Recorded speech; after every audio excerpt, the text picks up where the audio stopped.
Hi there, this is James of Start Strategies. Today we're going to be discussing how to understand your competition. This is a little further along than just starting your business, although you do need to do some of these things in order to create your business plan, and you should have some idea of what your competitors are, but this will also be a little further down the road, where you're going to be comparing yourself with your competitors and learning how to divide your competitors into different groups. The first thing that you're going to need to know is how your customers select the product or service based on your competitors. And knowing this information is how you basically divide your competitors up into the different groups. The different groups are going to be head-to-head competition. Those are going to be all the top players. In my city, you got your like Fratellos and Rossos and stuff. They have most of the market share. And then there's first tier competitors. Those are your direct competitors. And I'll go a little bit more over the nuances in those in a moment. But and then your third set is your indirect competitors. For instance, like I'm a coffee roaster, as well as I try and basically teach customers how to brew better coffee at home. And then an indirect competitor might be maybe a competitor that sells instant coffee or maybe tea or that kind of stuff. Now, when you're trying to sell to the customers that would be looking for this brand, the head-to-head, the top dog brand, and you're trying to sell your product or service, these customers might ask you how you differ from the big guy, what value you offer in addition, maybe the customer is just wanting to compare to see if you guys are really apples to apples, and this is kind of where you need to know everything about this competitor. You need to know everything about their product, their service, each point of value, their pain points, maybe the prices they're currently offering, maybe coupons or any sales that they're going to be offering. And you can get these sales. You can beat out these guys, but the customers are going to be seeking out them first. So this is where if you do have a customer approach you, maybe in a lead situation, or maybe you're just a store in a mall or what have you, these customers might be interested, but they'll need to learn a little bit more about your product or service, and compare to see if they're apples to apples against the bigger guy. And then you basically just need to obviously show what your value is over and above these big guys. So the next section is the first tier competitors. These are your direct competition. The customer's knowledge of each of these competitors would be fairly equal. Maybe they prefer a certain service or a product a little better than the other, but it's almost like having 2 jars of coffee on the shelf at the grocery store. Both say coffee, Arabica coffee. They both do the same thing. One's blue brand, one's black brand, and you basically just need to show what you might do better in order to get that sale that day. These direct competitors may not be as competitive as the head-to-head, and the reason why is maybe they're targeting a different audience. So with these direct competitors, you definitely need to keep an eye on them. You don't want to ignore this group for too long. They could retarget your audience. Maybe this audience is 45 to 55 type thing, or maybe you have a specific feature that you advertise. I know with Highwood Coffee, we say that we're eco-friendly. We plant trees for any orders basically over $55, and essentially we base it on our complete sales. So say in a month our sales were $55, we'll plant one tree. If it's $110, we'll plant two trees type thing. So we try and show that we're one of the lowest carbon coffee companies in Western Canada. So we do need to keep our eye on the competition to see if they're offering something similar. I know some coffee companies offer biodegradable bags, but there is a disadvantage to that because the biodegradable bags have a lesser shelf life.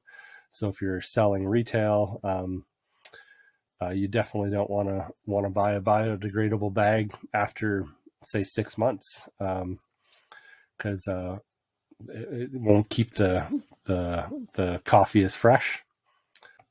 So your indirect competitors, usually a company you don't often think about. Maybe you sell roasted coffee, and this competitor would sell an alternative. So that might be instant coffee. This competitor is probably worth keeping an eye on, though. If they decide to sell a similar product as yours, or maybe they market it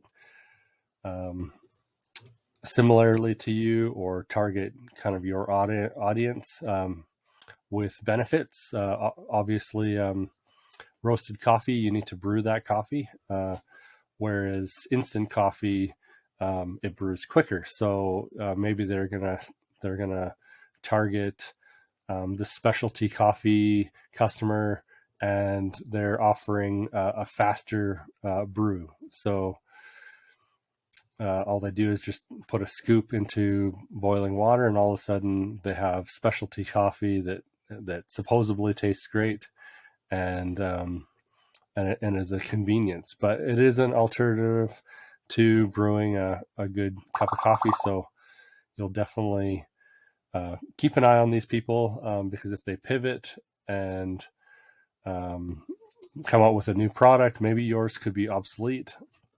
So these three distinct competitors, you'll definitely need to figure out how many head-to-head companies there are, how many first-tier companies there might be.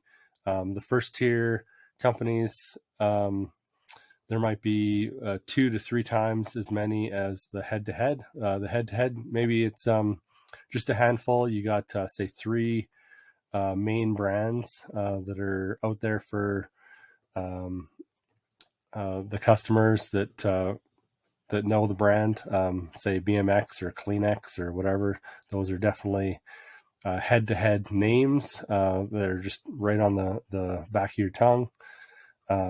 So there's obviously lots of BMX manufacturers, but there's only one BMX that people have known for years, and or Kleenex.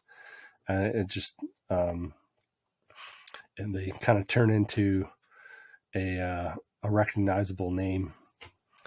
Now these indirect competitors, there might be 2 to 3 times the head-to-head as well, but you don't really need to keep an eye on them too much. Should be looking up your competitors, the head-to-head, at least once a week. Just trying to figure out what they're offering, sales, products, that kind of thing. And then first tier, you should be checking them out at least once a month. seeing what they're offering. Maybe they have a new product out that is slightly better than yours. So you definitely need to kind of keep up with the times. With indirect competitors offering an alternative, you should probably do that about once every quarter, but definitely keep a list of all these competitors. And then also try and see if there's new players on the market at least once a quarter as well. So with start strategies, I'm always talking about asking the right question. Specifically, in this case, you're going to be asking your customers for their short list of products that they use or want. At every farmer's market, I ask customers what brands do they normally buy, or how do you brew your coffee, or where do you go to buy your coffee, or when you go to buy your coffee, is it like Starbucks, or is it pre-brewed, or do you go to the grocery store? Maybe they buy their coffee at like a mom and pop shop. That's kind of what Howard Coffee aims to sell their coffee at. We don't want to really pursue big retail stores just because of the cost involved. Our profit margins a little lower than normal, so we wouldn't be able to compete unless we had massive volume. Some other good questions to ask. What brands have you tried in the last year, 6 months, every month? Ask your customers for a larger list of these brands. Maybe there's more of a head-to-head competition that you might have, or maybe there's more second tier. So try and figure out like a good pie of all the brands that the customers are seeking out. And then the third question to ask is what products brought you out today? Maybe there was a specific product or service that they're looking for. What brand are you looking for today? These might be indirect competitors. Maybe they're looking for different kind of usage. Definitely keep your mind open to product usage. For example, so I'm a plumber as well. I run Champion Plumbing. I know in this video I've been talking a lot about Highwood Coffee, but my main business is plumbing, and when I'm out doing jobs, I do gas fitting as well. And basically, I just want to give this example to you. So normally when I do gas fitting, I'm putting, say, a gas line out to a garage, or adding a barbecue line, or doing a whole house, like if it's a brand new house. But occasionally we'll get customers asking for instance, we did a bunch of shelving in a store. So we basically cut all the black iron, screwed it all together with unions and like a type of glue, basically. And so we got a bunch of shop racking done, and then another customer hired us to do a 25-foot long planter box. So essentially it was all black iron, and then they put in cedar planter boxes on each level. And it was a really interesting job to take because it gave us an idea for a niche. And I'm sure if a plumber wanted to seek out doing that, or maybe just even a DIYer, they could definitely make some pretty good money doing racking and planter boxes and different things. I've seen on Etsy, there's all kinds of different items similar to that. So some questions that you might want to ask your customers related to product usage are, Ask your customer about the applications, occasions, situations that they use your product or service. Ask your customers to come up with the kinds of products or services that are appropriate and may be just as satisfying in the same situations. So these would be the whole thing. Like basically, you could be brewing your own coffee, or maybe you're going to use instant coffee. So in a situation that you could be that it's appropriate is maybe you're hiking and all you have is a little stove and you just want to add your boiling water to your instant coffee to make a coffee. Maybe you don't want to carry around an AeroPress or like a Bravado Essentials silicone V60 brewer, V60 style brewer. So there's lots of different situations where customers would see a usage idea that maybe it could be part of your value proposition. You can add that to your list of values that your product serves, or maybe you would make a change to your product and make that a new feature. So now that you have this list of your competitors, so you got your head-to-head, your second tier, and your indirect, and then I briefly talked about keeping an eye on them and basically just making sure that your value in the marketplace is where you want it to be. Maybe you've done some research and development and you're making some changes, or maybe your competitors are making changes. So a few things to keep in mind when looking up your competitors. Definitely keep an eye on any publications or ads they're doing. I know you can go onto Facebook ad library and you can check out all your competitors' ads and just basically type in say Beaver Coffee or Sprout or whatever brand you want to look at. And then there's also technical publications like annual reports, shareholders meetings, that kind of stuff. And these are great places for information, looking for mission statements, values, vision, anything that would lead you to where they're going in the future. Maybe information about research and development. Basically, you can kind of ask your customers for feedback.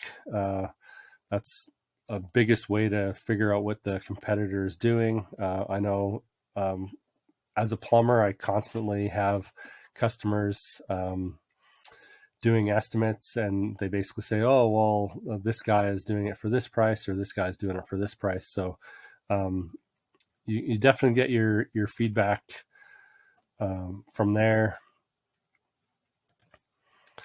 Obviously, you need to stay within your business plan. You can't start offering super massive discounts because then you won't be able to pay your bills or have that profit margin that you're asking for. Obviously, if it leads to volume of work, you could probably lower your profit margin and lower your price a little bit. But a lot of customers will say, "Oh, I'm building 3 houses this year. Give me the best price on the first one, and then we'll work up as you go further on." They'll say, "Oh, well, you did it for this price. This time, I'm hoping you might be able to lower your rates here and here." Another good place to get information on your competitors is trade shows. It's a great place to figure out what their products or services are or upcoming technologies, and be honest and upfront and just walk up to them and say, "Hey, like I'm Highwood Coffee or whatever, Champion Plumbing. I love what you're doing, and just talk to them about their stuff. I find that when you're trying to be all underhanded, you'll get caught out, and it just looks bad business wise. So definitely be upfront and honest, and just ask. Asking questions, asking the right questions is the biggest thing for me. You can also talk to employees, suppliers, distributors. Nothing wrong with keeping in the loop. The distributors and suppliers definitely love to chit chat about what everyone's doing, and who's busy, who's not, and all that kind of stuff. I do it all the time at the wholesaler for plumbing. So today I'll create another Google document and provide that as like a free link as well. This is clearly just a bird's eye view of understanding your competition. But if you do keep this in check, you will definitely make progress, and hopefully become the brand that you're looking to be. This topic might be a bit boring, and maybe I'm a bit boring to listen to, but it's a very important topic. This is basically how you will stay ahead of your competitors, because they're doing the exact same thing to you. They're looking for what you're selling your products at. They're looking for your technology, looking for the value that you give, and everyone's jostling for position. So this is your outline basically, and there is a bit more information to go through, but if you wanted to talk directly to me about that, I'm completely happy. I can kind of go on I can even let you know some of the books that I would recommend. So I just want to say thanks, and hopefully you're enjoying it. Hopefully you're getting some value, and I guess I'll see you in the next one. Thanks.